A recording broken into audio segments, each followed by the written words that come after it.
Hey everybody, Pastor James here. It is Current Events Monday.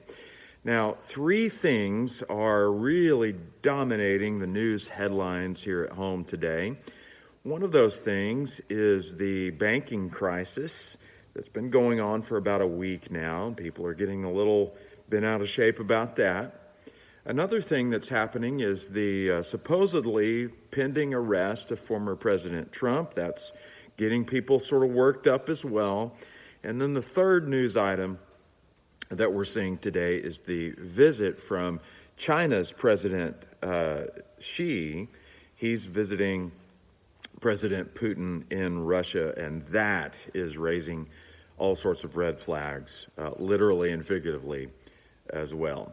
So as you look at these headlines, it can be easy to get frustrated. It can be easy to look around us, and especially on a Monday morning, to lose hope.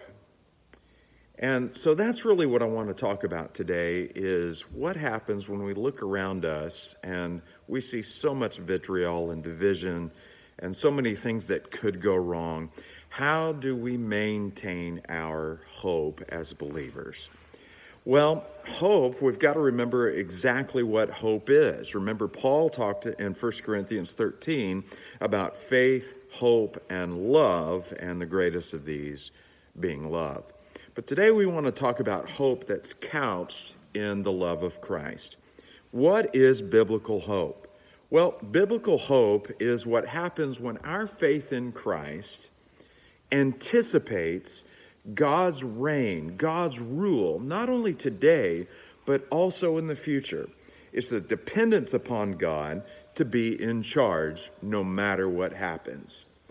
It's a faith in Christ that anticipates that God is still going to be in charge, even though we human beings can disrupt and frustrate not only our own plans, but even the plans of God.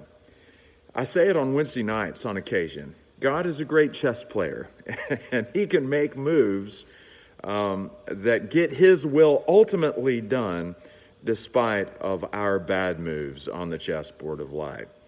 So how do we have this hope? How do we sustain this hope when things around us look pretty bleak and pretty grim? Well, our hope begins by looking at the biblical narrative and reflecting on our own experiences in light of what went on in the Bible. In other words, put yourself in the shoes of those who've gone before us.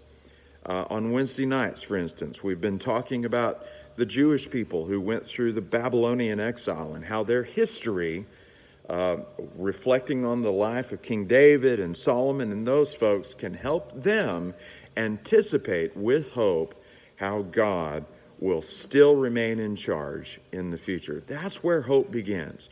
Reflecting on the biblical narrative and seeing our own experiences in the light of that.